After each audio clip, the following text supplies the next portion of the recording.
Good morning all of you students. देखिए, आज lecture deliver करना है मनसबदारी व्यवस्था पर। मनसबदार मनसबदार क्या होते थे, किनको कहा गया?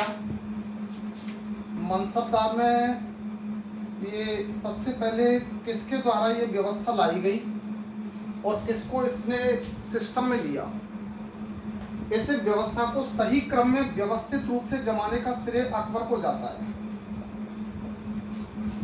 अकबर ने प्रशासनिक व्यवस्था, जो कि 3 पार्ट है, 3 पार्ट में सेना, सामंत और प्रशासकीय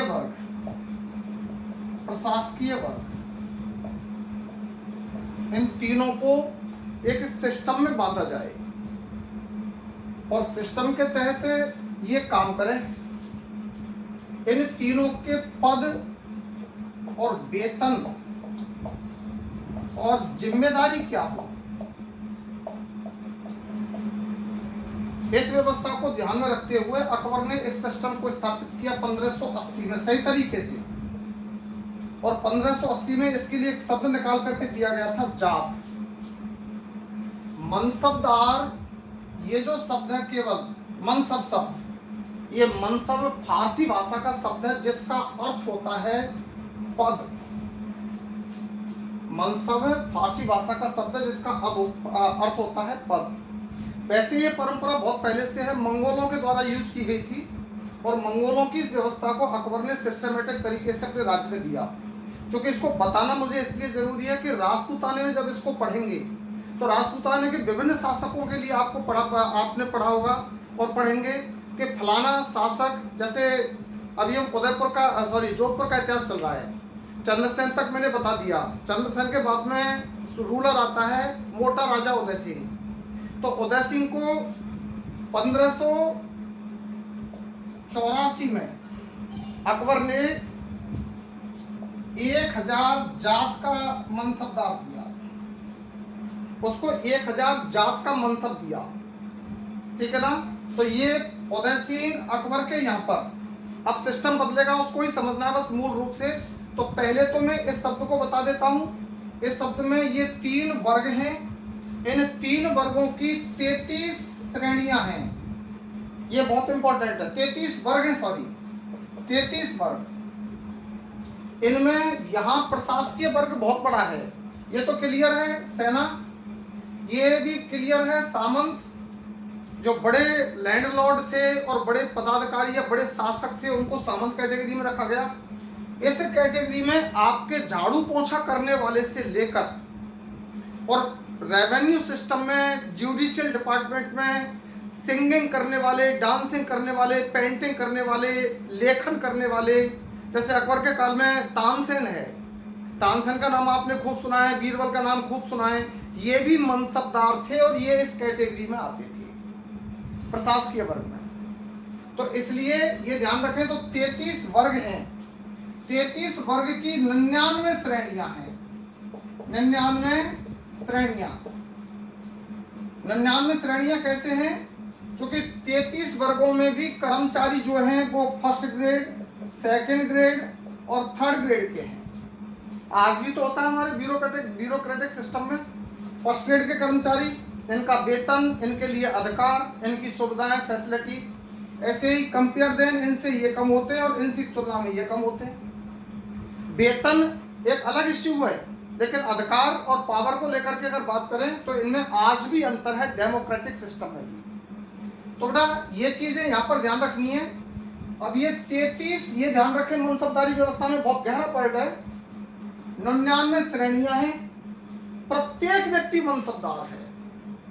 मुगल सिस्टम से जुड़ा हुआ, प्रशासनिक व्यवस्था से जुड़ा हुआ प्रत्येक व्यक्ति जिम्मेदार है। और मनसबदार जो होते थे वो 10 से लेकर 10,000 तक होते थे, 10 से लेकर के 10,000 तक। तो 10 का जो मनसबदार है, अर्थात 10 जात, 20 जात, ठीक है ना। अर्थात ये बता रहे हैं पद को 10 मनसबदार का जो पद है वो हो सकता है दरबार में झाड़ू लगाता हो। 20 मनसब का जो 20 का जो मनसबदार है वो उससे बड़ा है, अर्थात सारे झाड़ू लगाने वालों के ऊपर अधिकारी हुए। तो इस तरीके का सिस्टम है ये। अब इस सिस्टम में आपको दो चीजें ध्यान रखनी है जो मुझे आपको बतानी है। अब देखिए सबसे इंपॉर्टेंट चीज, पहले तो ये मनसबदारी व्यवस्था अकबर के द्वारा लाई गई, 1580 में इसको शुरू किया गया। 1591 में इस जात शब्द के साथ एक शब्द और जोड़ दिया गया, सवार। ठीक है ना। अब जब आप इतिहास में पढ़ते हैं, जैसे जोधपुर का राजा जसवंत सिंह को 7000 जात और 7000 का मनसबदार बनाया गया। 7000 का जात और 7000 का मनसबदार, सॉरी 7000 जात और 7000 सवार, सॉरी बेटा 7000 जात और 7000 सवार का मनसब दिया गया। आमेर के कछवाहे राजा मान सिंह को पहले 5000 का और बाद में पहले 5000 जात और 5000 सवार का मनसब था। बाद में कछवाहे राजा मान सिंह का पद क्रम बढ़ा करके अर्थात उसको भी 7000 जात और 7000 सवार का मनसबदार बनाया गया। तो अब ये बात ये आती है कि राजपूतों को मनसबदार कैसे बनाया गया, राजपूत मनसबदार कैसे बन जाते थे। ये बात समझने के लिए आप देखिए यहां से बात को बहुत गहरा सिस्टम है और बड़े, क्योंकि प्रत्येक राजपूताने की प्रत्येक रियासत केवल मेवाड़ को छोड़ करके और बाकी का पूरा राजपूताना मुगलों का मनसबदार बन गया। अब मेवाड़ के भी कुछ शासक बने बाद में, मेवाड़ पूरा बचा नहीं।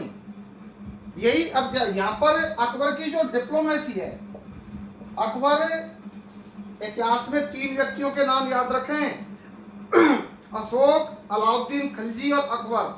तीनों ही अनपढ़ थे, लेकिन तीनों में समझ बड़ी गहरी थी, बहुत गहरी सोच के व्यक्ति थे। तो अकबर ने ये जान लिया था कि मेरे बाप जादों ने जब यहाँ पर शासन किया, अर्थात हुमायूं को भी राजपूतों से संघर्ष करना पड़ा, मेरे बाबा बाबर को भी राजपूतों से संघर्ष करना पड़ा, और पहले जो भी सुल्तान रहे यहाँ पर, सुल्तान मैंने आपको बता दिए 5 शासक वंश थे सुल्तानों के। उन 5 शासक वंश के 32 सुल्तान हुए जो वैधानिक हैं। इन 32 सुल्तानों को राजपूतों से संघर्ष करना पड़ा और राजपूतों ने इनके पैर नहीं टिकने दिए। तो अकबर ने ये डिप्लोमेसी लगाई कि अकबर ने पहले ये जाना कि राजपूत चाहते क्या हैं। राजपूत कौम सबसे बड़ी भूखी है सम्मान की। अकबर ने कहा कि इनको सम्मान दो, भरपूर सम्मान दो, दरबार में इनको श्रेष्ठ पद दो। दूसरी चीज क्या है, अकबर ने फिर दिमाग लगाया कि राजपूत और क्या चाहते हैं, कि राजपूत ये चाहते हैं कि ये किसी दूसरे के नेतृत्व में, अर्थात दूसरे की सत्ता स्वीकार नहीं करेंगे। अकबर ने कहा कि इनको किसी की सत्ता के अधीन मत रखो। अकबर ने इनको बिल्कुल फ्री हैंड, अकबर ने केवल इतना इनसे कमिटमेंट किया कि आपको हमारे नेतृत्व में, अर्थात मुगल दरबार के संपर्क में रहना होगा, बाकी आपके ऊपर कोई कानून हुकूमत नहीं चलाएगा। और दरबार के अधीन अगर हम हैं और हमारे वंशज अर्थात हमारे लड़के या अन्य जो सेनापति हैं उनके साथ में आपका तालमेल रहेगा, लेकिन आपकी प्रतिष्ठा मान सम्मान उनसे कम नहीं रहेगी। तो इस चीज को अकबर ने जान करके फिर राजपूतों के साथ में ये बात रची। आप 1590 से पहले या ये कहें कि 1580 से पहले आप राजपूताने में कोई भी मनसबदार मिलेगा तो आपको केवल एक मनसबदार है 1580 से पहले, वो भी जात पद पर है, और जात पद पर है कछवाहा भारमल कछवाहा।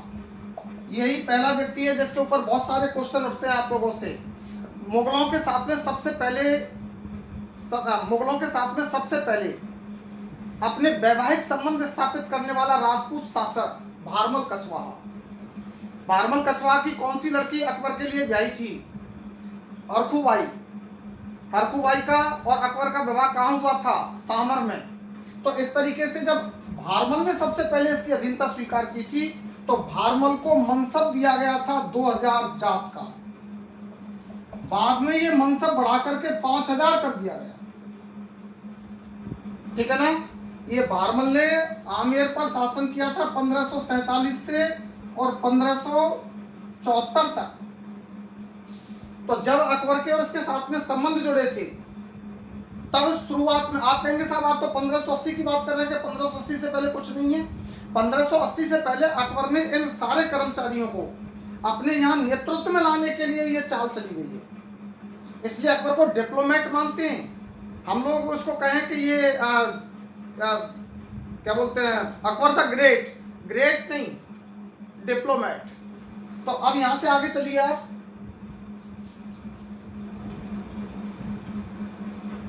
कछवाहों के मनसबदारों के 33 वर्ग और 99 श्रेणियां। ये इंपॉर्टेंट बात मैंने आपको बता दिया कि तानसेन भी मनसबदार है, बीरबल भी मनसबदार है, और अन्य जैसे अकबर के काल में लेखन करने वाले थे अबुल फजल जो आपके नागौर से संबंध रखता है, ये भी अकबर के यहाँ मनसबदार है। अबुल फजल का भाई, अबुल फजल के फादर यानी धर्मगुरुओं को भी मनसब मिले हुए थे। लेकिन अब इस सारे सिस्टम के पीछे मैंने इतना बोल दिया, लेकिन मूल बात क्या है? मूल बात यह है सैनिक सिस्टम को मजबूत करना। यहां पहला पद जात और दूसरा पद सवार। सवार जात जैसे 3000 जात, 2000 सवार।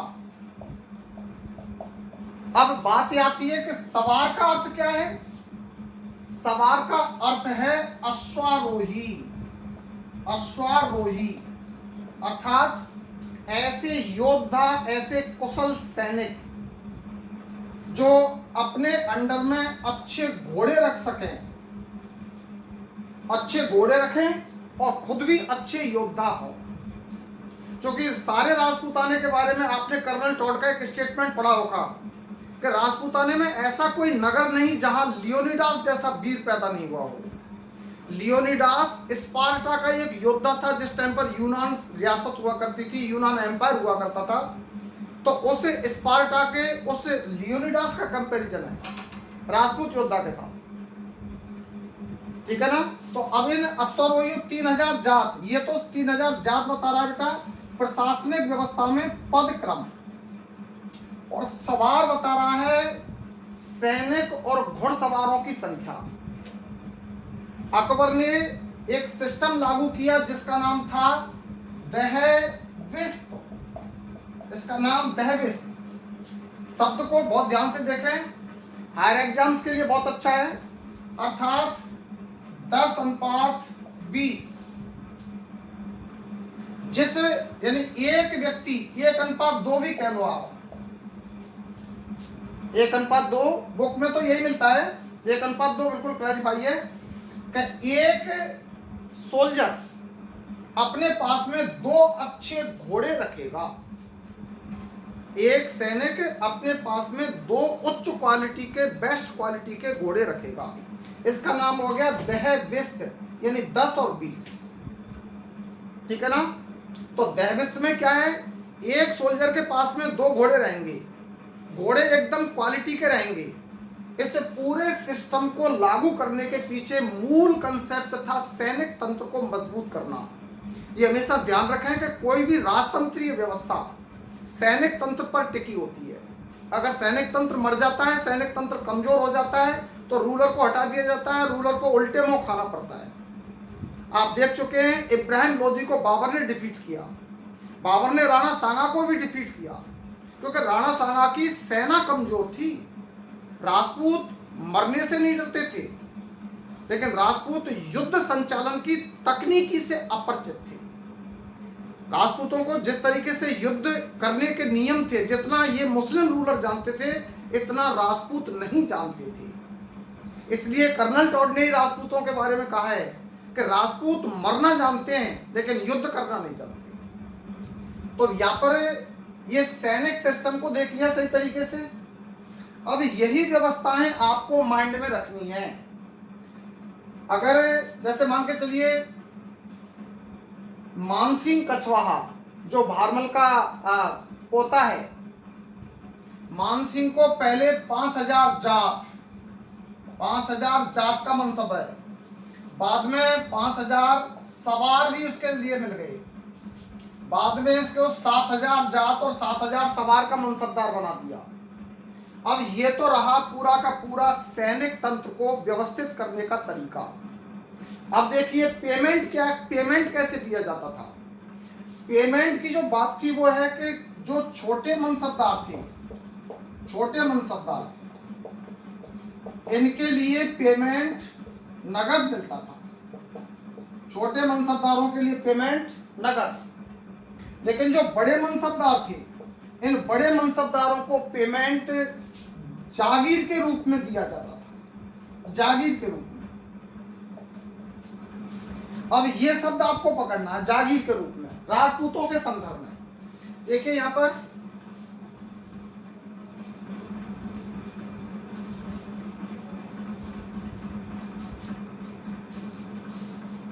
मनसबदारों की 33 वर्ग और 99 श्रेणियां।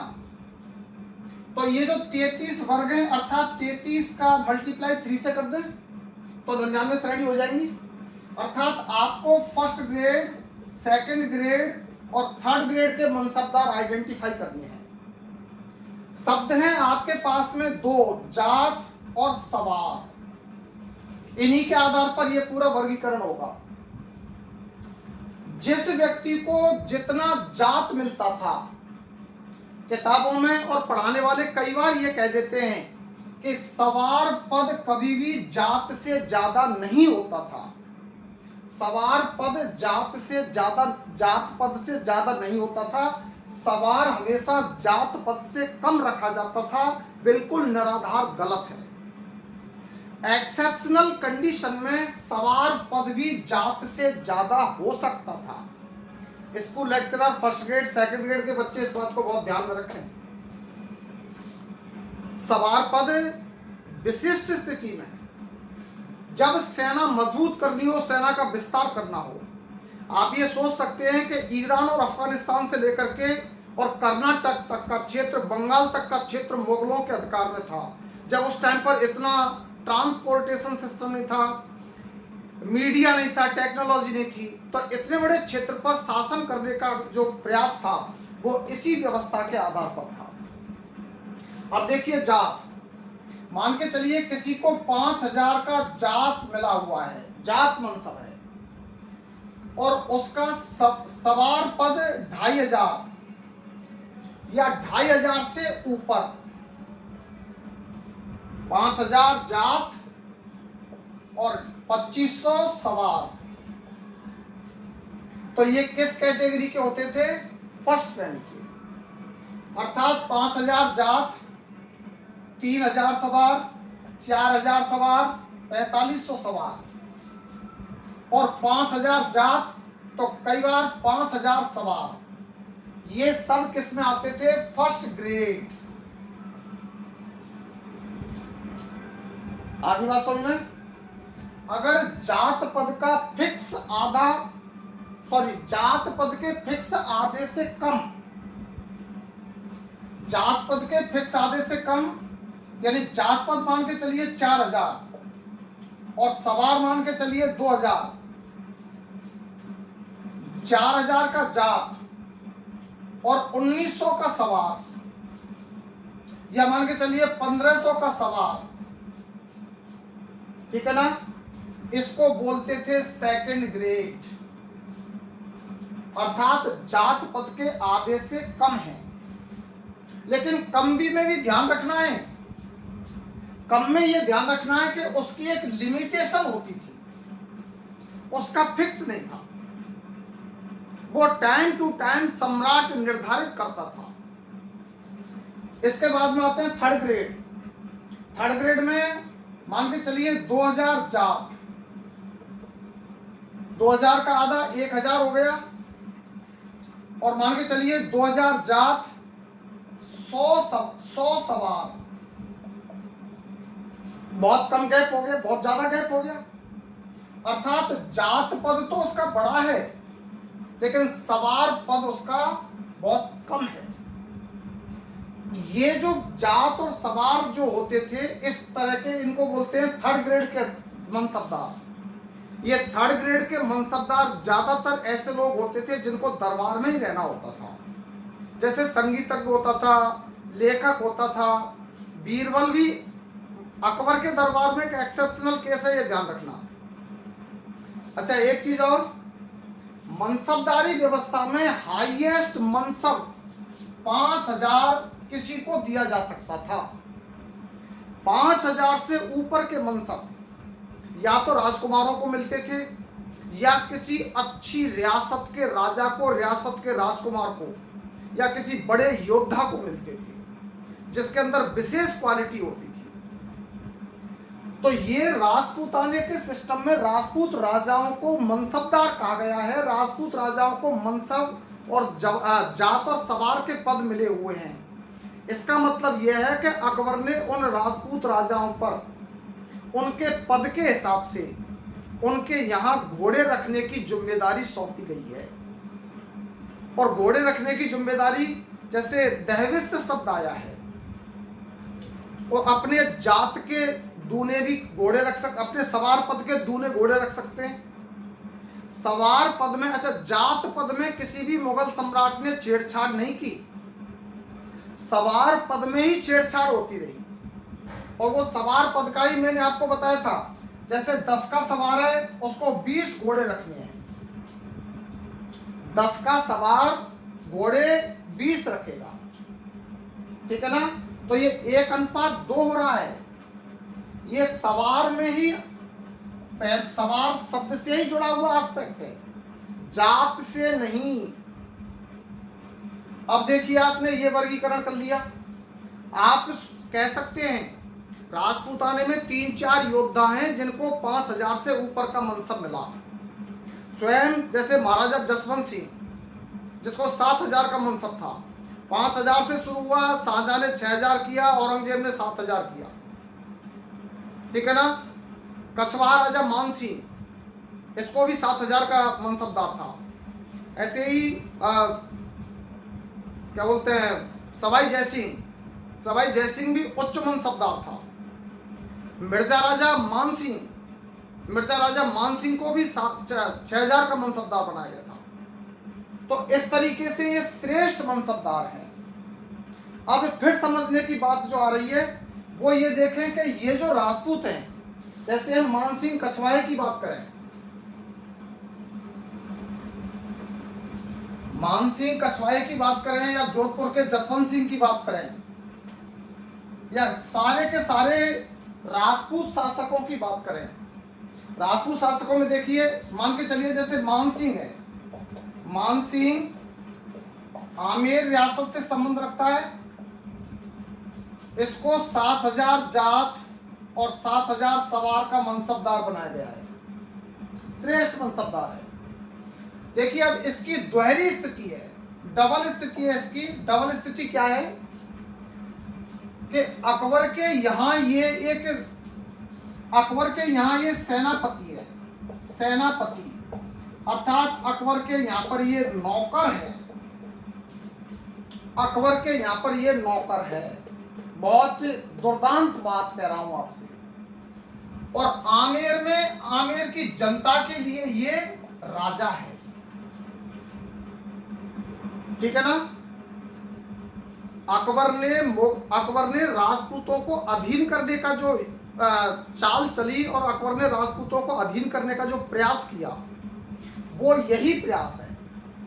महाराणा प्रताप ने अधीनता स्वीकार नहीं की, इसलिए महाराणा प्रताप के साथ में कितना जटिल संघर्ष रहा, जिसको बच्चा बच्चा जानता है। महाराणा प्रताप ने कहा कि अधीनता स्वीकार नहीं करूंगा, अर्थात तुम्हारा नौकर बन के नहीं जीऊंगा।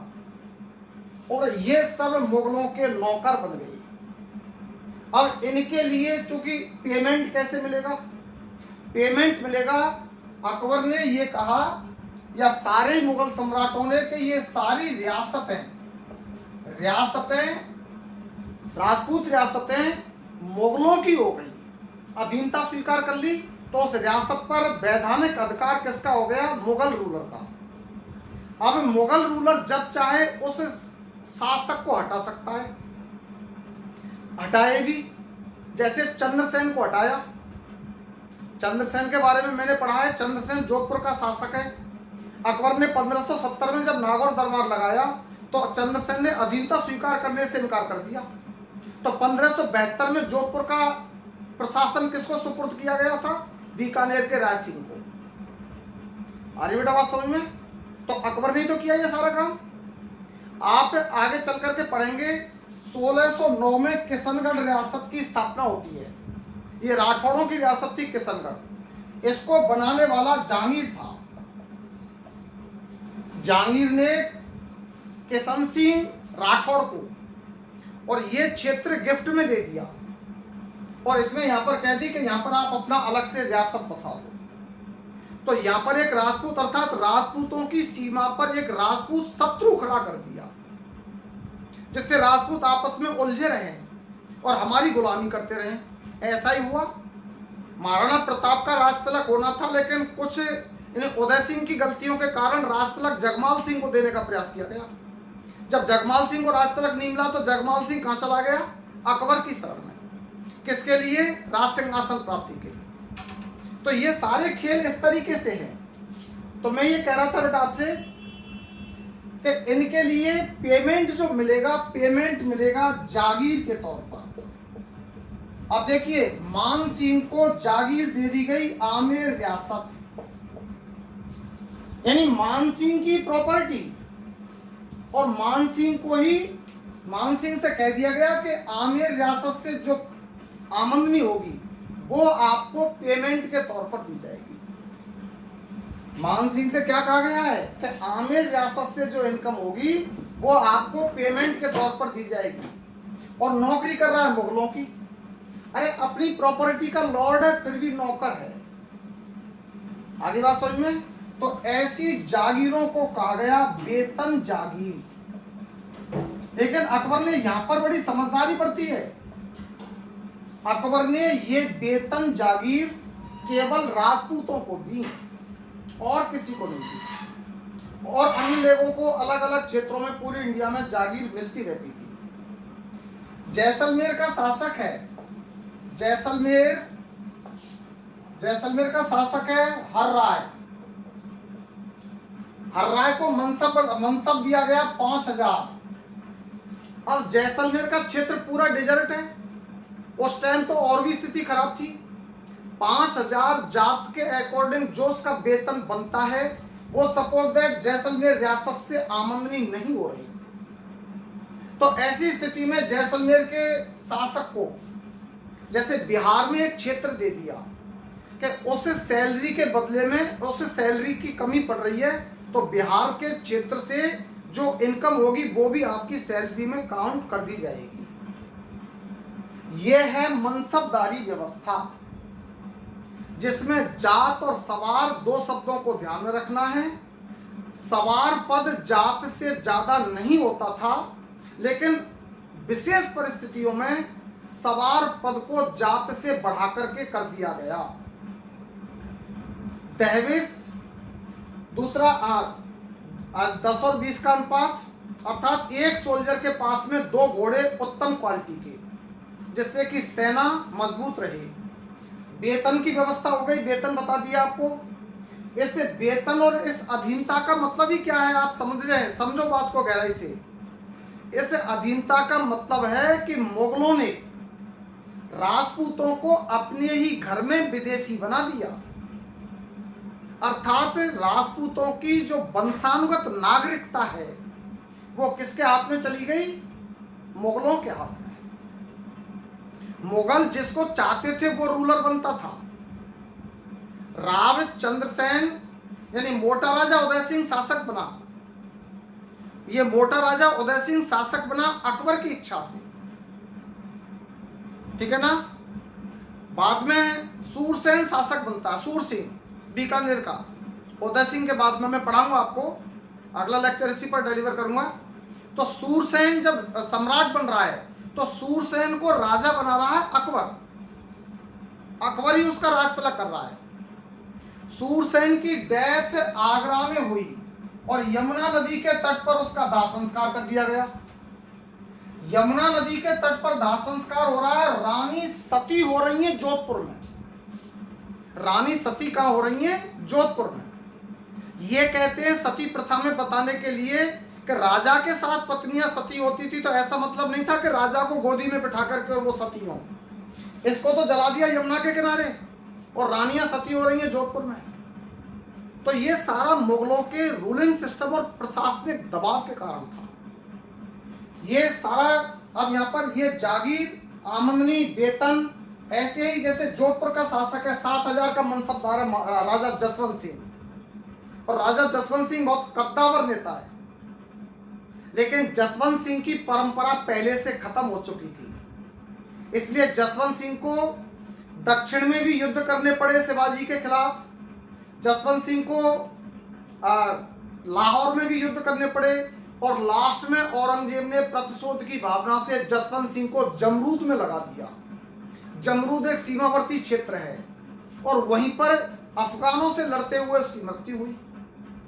तो देखिए जसवंत सिंह रूलर कहाँ का है? जोधपुर का। और लड़ किसके लिए रहा है? शाहजहां औरंगजेब के लिए। और कहां लड़ रहा है?